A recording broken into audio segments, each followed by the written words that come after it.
ఆధ్వర్యంలో ఈ ఆంధ్రప్రదేశ్ రాష్ట్రంలో మరి జనసేన, బీజేపీ, తెలుగుదేశం పార్టీ కూటమిగా ఏర్పడి మరి ఆంధ్రప్రదేశ్ రాష్ట్రంలో మరి ఎన్డీఏ ప్రభుత్వాన్ని గౌరవ ముఖ్యమంత్రి నారా చంద్రబాబు నాయుడు గారు ముఖ్యమంత్రిగా, గౌరవ ఉప ముఖ్యమంత్రిగా శ్రీ కొణిదెల పవన్ కళ్యాణ్ గారి ఆధ్వర్యంలో మరి ప్రభుత్వం ఏర్పాటు చేసి మరి ఈ నర్సన్నపేట నియోజకవర్గంలో మరి గౌరవ శాసనసభ్యులు శ్రీ బొగ్గరామమూర్తి గారి ఆధ్వర్యంలో ఏదైతే ఈ ఎన్డీఏ ప్రభుత్వం మరి ఆంధ్ర రాష్ట్రంలో అభివృద్ధి, సంక్షేమం రెండూ కూడా సమానంగా తీసుకువెళ్తూ గత ప్రభుత్వ హయాంలో పూర్తిగా నిర్వీర్యమైపోయినటువంటి అభివృద్ధి కార్యక్రమాలని ఈరోజు మరలా గతంలో 2014, 2019లో ఏదైతే తెలుగుదేశం పార్టీ, బీజేపీ ప్రభుత్వం అభివృద్ధి కార్యక్రమాలను పరుగులెట్టించిందో గత 5 సంవత్సరాలు కూడా పూర్తిగా విడిచిపెట్టినటువంటి అభివృద్ధి కార్యక్రమాలని మళ్ళీ వ్యవస్థలను గాడిలో పెట్టి ఆర్థిక వ్యవస్థని బలోపేతం చేస్తూ మరి రాష్ట్రంలో అభివృద్ధి కార్యక్రమాలు జరుగుతుంది. అందులో భాగంగా ఈ నర్సన్నపేట నియోజకవర్గంలో గౌరవ శాసనసభ్యులు శ్రీ బొగ్గరామమూర్తి గారు శాసనసభ్యులుగా రెండవసారి గెలుపొందిన తర్వాత మరి ఏదైతే గౌరవ పౌర విమానయాన శాఖ మార్చులు శ్రీ కింజరా రామ్మోహన్ నాయుడు గారి సహకారంతో, గౌరవ లక్ష్మీనాయుడు గారు వ్యవసాయ శాఖ మార్చులు జిల్లా మంత్రి గారి సహకారంతో మరి ఈ నర్సన్నపేట నియోజకవర్గానికి అత్యధిక అభివృద్ధిలో ప్రాధాన్యత ఇస్తూ అభివృద్ధి కార్యక్రమాలు చేయడం జరుగుతుంది. గత 2014-19 కాలంలో ఒకసారి మనం గుర్తు చేసుకోవాలి. ఏదైతే పోలాకి మండలంలో ఉన్నటువంటి మంతుమండలం బ్రిడ్జ్ ఉందో దానికి 74 కోట్లు మంజూరు చేసి పనుల్ని దాదాపు 64% పనులు పూర్తి చేయడం జరిగింది. మరి అలాగే ఏదైతే బొంతు ఎత్తిపోతల పథకం 20,000 ఎకరాలకు 20,000 ఎకరాలకు సాగునీరు అందించాలనే ఉద్దేశంతో సారవకోట మండలంలో 200 కోట్లతో బొంతు ఎత్తిపోతల పథకాన్ని ప్రారంభించి దాదాపు 70% పనులు పూర్తి చేయడం జరిగింది. అలాగే నర్సన్నపేట నియోజకవర్గంలో ఉన్నటువంటి నర్సన్నపేట ప్రధాన పట్టణంలో మరి గౌరవ శాసనసభ్యులుగా గెలుపొందిన తర్వాత ఈ నర్సన్నపేట పట్టణం అనేది క్రీడాకారులకి ఎక్కువ శాతం అవకాశం ఉన్నటువంటి పట్టణం కాబట్టి మరి ఇండోర్ మైదానాన్ని కూడా మరి మంజూరు చేసి ఇండోర్ స్టేడియాన్ని మంజూరు చేసి దాని పనులను కూడా ఒక 60% పూర్తి చేయడం జరిగింది. అలాగే ప్రధానమైనటువంటి ఇటువంటి అభివృద్ధి కార్యక్రమాలతో పాటు గ్రామాల్లో ఉన్నటువంటి ప్రతి గ్రామానికి తారు రోడ్ల నిర్మాణం కానీ, ఇంటర్నల్ సీసీ రోడ్లు కానీ గత ప్రభుత్వ హయాంలో తెలుగుదేశం పార్టీ 2014-2019 సంవత్సర కాలంలో ఎన్నో అభివృద్ధి కార్యక్రమాలు చేయడం జరిగింది. మరలా 2024 సంవత్సరంలో రెండవసారి శాసనసభ్యులుగా గెలుపొందిన తర్వాత ఈ నియోజకవర్గంలో దాదాపు కొన్ని 100 కోట్లతో ఈరోజు ప్రతి గ్రామానికి కూడా బీటీ రోడ్లు వేయడం జరిగింది.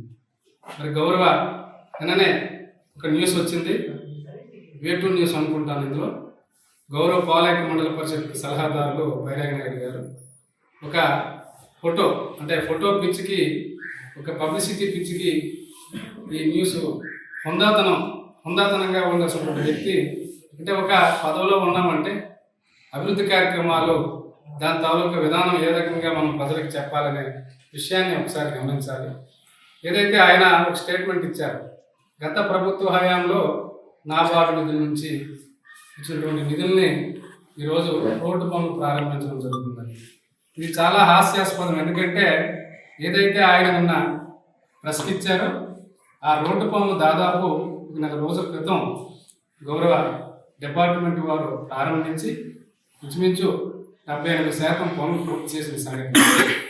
ఏదైతే ఈ నిధుల కోసం గౌరవ శాసనసభ్యులు ₹1 కోటి మరి 34/2025 అంటే ఈ ప్రభుత్వం ఏర్పడిన తర్వాత నాబార్డు నుంచి ₹1 కోటి మంజూరు చేసి దానికి టెండర్ ప్రక్రియ పూర్తి చేసి టెక్నికల్ శాంక్షన్లు అన్నీ పూర్తి చేసి వర్క్ను కూడా మరి గౌరవ శాసనసభ్యులు అనివార్య కార్యాలయం వలన ప్రారంభానికి రాలేకపోతే గౌరవ డిపార్ట్మెంట్ వారికే పనులు ప్రారంభించండి, పూర్తయిన తర్వాత ఏదైతే జాతికి అంకితం చేయడానికి నేను వస్తానని చెప్తే డిపార్ట్మెంట్ వారు ఈ పనులు ప్రారంభించి 80% పూర్తి చేయడం జరిగింది.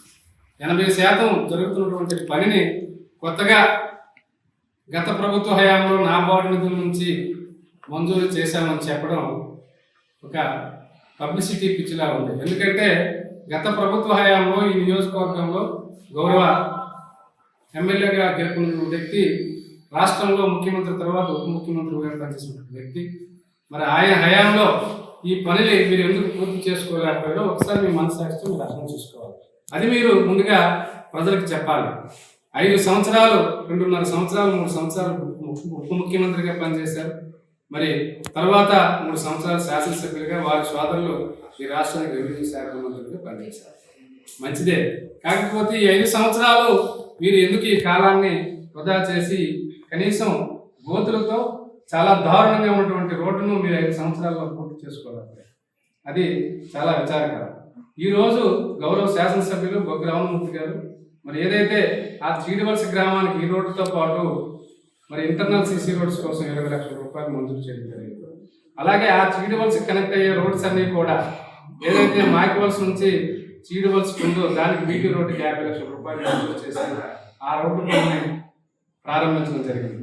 అలాగే మరి డిపిఎన్ రోడ్ నుంచి అంటే చెల్లాయవలస నుంచి మళ్ళీ అదే చీడివలస గ్రామానికి వయా కోరాలజీపేట ఓల్పోవడం మీదుగా 2 కోట్ల రూపాయలు శాంక్షన్ చేసి దాదాపు 60% పనులు గౌరవ శాసనసభ్యులు ఈ ఎన్డీఏ కూటమి హయాంలో జరిగే విషయాన్ని మీరు ఒకసారి గుర్తు చేసుకోవాలి. ఎందుకంటే జరిగిన అభివృద్ధి అంతా కూడా 2014-19 తెలుగుదేశం ప్రభుత్వం హయాం, గౌరవ శాసనసభ్యులు బొగ్గు రామమూర్తి గారి హయాంలో, మళ్ళీ 2024 సంవత్సరంలో ఈ శాసనసభ్యులుగా గెలుపొందిన తర్వాత ఈయన హయాంలోనే మరి చీడివలస ఎస్పెషల్లీ ఎందుకంటే నియోజకవర్గంలో ఆయన అభివృద్ధి కార్యక్రమాలు జరిగిన ప్రత్యేకించి మీరు నిన్న చేసిన కార్యక్రమానికి ఒక ఉదాహరణగా మీ చీడివలస గ్రామానికి కొన్ని కోట్ల రూపాయలతో శాసనసభ్యులు బొగ్గు రామమూర్తి గారు అభివృద్ధి కార్యక్రమాలు మంజూరు చేసి దాన్ని పూర్తి చేయడం జరుగుతుందని ఈ సభాముఖంగా తెలియజేసుకుంటూ రాబోయే రోజుల్లో కూడా ఇంకా ఈ నర్సంపేట నియోజకవర్గాన్ని అభివృద్ధి పదంలో నడిపించడానికి గౌరవ శాసనసభ్యులు బొగ్గు రామమూర్తి గారు ప్రయత్నించుతూ ఉన్నారు. ఇలాగా మరి వ్యవహరించమని చెప్తున్నాం. ఈరోజు ఏదైతే మీరు చేశారో ఆ చేసినవే చెప్పాలి. చేసిన పనులు ఒకరు చెప్తే మీరు దానికి ఫోటోలు పోజ్ ఇచ్చి పబ్లిసిటీ చేసుకోవడం అనేది మంచి పద్ధతి కాదు. ఎందుకంటే ప్రజలు నిర్ణయిస్తారు ఎవరు అభివృద్ధి కార్యక్రమాలు చేశారు, ఎవరు సంక్షేమ కార్యక్రమాలు అందించాలని ప్రజలు నిర్ణయిస్తారు. ఆ ప్రజలు నిర్ణయించే గడిచిన 5 సంవత్సరాల్లో మీరు అభివృద్ధి చేయలేదనే మరి మీకు తగిన గుణపాఠం చెప్పారు.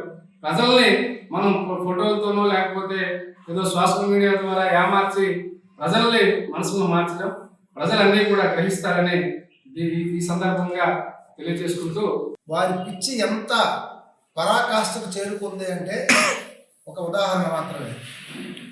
నిన్నను పోలాకి మండల ప్రజా పరిషత్ అధ్యక్షుల ప్రతినిధి గౌరవ బైరాగ్ నాయుడు గారు ఒక ప్రకటన ఇచ్చారు. ఎంత హాస్యాస్పదం అంటే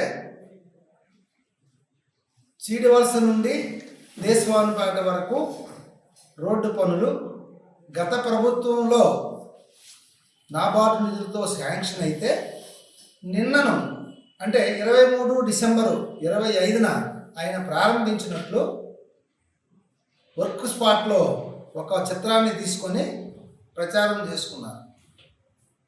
అంటే ఈ ప్రచారం వాళ్ళ పిచ్చికి వాళ్ళ సైకోతానికి ఎంత పరాకాష్ట అంటే ఆ వర్క్ ఈ ప్రభుత్వంలో ప్రస్తుత ఎన్డీఏ కూటమి ప్రభుత్వంలో 34/25న జీవో నెంబర్ 309 పిఆర్&ఆర్డి డిపార్ట్మెంట్ ద్వారా రాష్ట్రంలో 402 పనులకు గాను సుమారుగా 370 కోట్లు మంజూరయ్యి శ్రీకాకుళం జిల్లాలో 26 పనులకు గాను సుమారుగా 28 కోట్లు మంజూరైంది. అందులో భాగంగా నర్సన్నపేటలో 12 వర్కులకు గాను 4 వర్కులకు గాను 3 కోట్ల రూపాయలు 4 మండలాల్లో కూడా మంజూరయ్యాయి. అందులో భాగంగానే గత 2 నెలలుగా ఆ పనిని చాలా స్పీడ్గా ప్రారంభించి రోడ్డు పనులు ఇంచుమించుగా 80% పనులు కూడా పూర్తయ్యాయి. ఆ పూర్తయిన పని దగ్గర అక్కడ నాగి ఉన్న ఆ పనిముట్ల దగ్గర నిల్చొని ఒక కొబ్బరికాయ కొట్టి ఆ కొబ్బరికాయతో గత ప్రభుత్వంలో శాంక్షన్ అయినటువంటి నిధుల్ని నిన్న ఆయన ప్రారంభించినట్టు ప్రచారం చేసుకొని కుప్పుగంతులు వేస్తున్నారు. దీన్ని బట్టి అర్థం చేసుకోవాలా ప్రస్తుతం ఉన్నటువంటి వారి మనోస్థితి, మానసిక స్థితి ఏ స్థాయిలో ఉంది, వారికి పట్టిన ఈ స్థితిని ప్రజలు ఏ విధంగా జవాబు చెప్పాలి, వారికి సమాధానం చెప్పాలనేది ఈ సందర్భంగా మీ అందరికీ తెలియజేస్తూ, గత ప్రభుత్వ హయాంలో 1900 నుంచి 2019 నుంచి 24 వరకు ఎక్కడైనా ఈ నియోజకవర్గంలో కానీ ఈ రాష్ట్రంలో కానీ ఒక తట్టెడి మట్టి వేసిన దాఖలా లేదు. ఆ సందర్భంగా గతంలో వచ్చిన వ్యతిరేకత అంతా కూడా ప్రజలు దానికి సమాధానంగానే మొన్న ఎన్నికల్లో ఎన్డీఏ కూటమికి మ్యాండేట్ ఇచ్చున్నారు. ఇంకనూ వాళ్ళకి మంచి పనులు, మంచి విషయాలు, మంచి అవగాహన కోసం కూడా కొద్దిగా కూడా ప్రయత్నం చేయకుండా వాళ్ళకు ఉన్నటువంటి ఆ సోషల్ మీడియా అసత్య ప్రచారము అది పరాకాష్ఠకు చేరుకొని ఇంకా అదే విధంగా ప్రచార బుద్ధితోనే ఉన్నారు. కాబట్టి ఆ భగవంతుని ప్రార్థిస్తున్నాం, ఇప్పటికైనా వాళ్ళకి మంచి బుద్ధినిచ్చి వాళ్ళకి ఇంకా ఈ ప్రజలకు ఉపయోగపడే మంచి సలహాలు, ఈ అభివృద్ధికి కావాల్సినటువంటి సూచనలు ఇమ్మని కోరుకుంటున్నాం. ముఖ్యంగా ఈ సందర్భంగా మీకు ఒక్క విషయం తెలియజేయాలనుకుంటున్నాం. నరసన్నపేట నియోజకవర్గంలో అభివృద్ధి అంటే బొగ్గు రమణమూర్తి గారు 14 నుంచి 19 వరకు ఎంత అభివృద్ధి చేశారు, ఇప్పుడు 24లో వచ్చిన తర్వాత ఈ సుమారు 18 నెలల్లో ఎన్ని వందల కోట్లతో అభివృద్ధి చేస్తున్నారు అనేది ప్రజలు గుర్తిస్తున్నారు. 14, 19 నుంచి చేసిన పనులు అన్ని 80% పనులు, చాలా పనులు ప్రతిసారి చెప్తుంటే అది అందరికి ప్రజలకు తెలిసిందే. ఏ ఒక్క పని కూడా ఒక్క నయా పైసా పర్సంటేజ్ కూడా గత ప్రభుత్వంలో చేయని వ్యక్తులంతా కూడా అందులో ఉన్నటువంటి పార్టీలో ఉన్న ప్రముఖులు అవనండి, ఆ కార్యకర్తలు అవనండి, ఈ సెకండ్ కేడర్ అవ్వండి, ఇంకా పిచ్చి గొంతులతో చెక్కలు గుద్దుకుంటున్నారు. అన్నిటికంటే ముఖ్యంగా చెప్పవలసింది 12, 14 ఆర్థిక సంఘ నిధులు పంచాయతీలకు కూడా చెందకుండా రాష్ట్రంలో పూర్తిగా దారి మళ్లించి కనీసం శానిటేషన్ విషయంలో కూడా పంచాయతీ ప్రెసిడెంట్లు 95% వాళ్ళే ఉన్నారు. దౌర్జన్యంగా గెలిచిన పంచాయతీ ప్రెసిడెంట్లు కనీసం శానిటేషన్లో కూడా ఒక పైసా పెట్టుకోలేక, విద్యుత్ దీపాలు పెట్టుకోలేక పూర్తిగా చీకటిమయంలో ఈ రాష్ట్రాన్ని ఉంచి ఇప్పుడున్నటువంటి మన పవన్ కళ్యాణ్ గారు, పంచాయతీరాజ్ మినిస్టర్ గారు ఆర్థిక సంఘ నిధులు విడుదల చేసి పనులు చేస్తుంటే ఆ పనుల దగ్గర కూడా సంకల్పం గుద్దుకుంటున్నారు. ఇదేదో ఇప్పుడు గత ప్రభుత్వంలో వచ్చిన నిధుల్లాగా, వారు ఇచ్చిన నిధుల్లాగా. కాబట్టి ప్రజల విషయాలన్నీ కూడా గమనిస్తున్నారు. కాబట్టి మంచిని చేసే మంచిని సమర్థించమని, మంచిని అభినందించమని సందర్భంగా కోరుకుంటున్నాం. Local to global news at your fingertips. మీ చేతిలో ఒక ఆయుధం. Download Raw TV app. Media legend Ravi Prakash is back.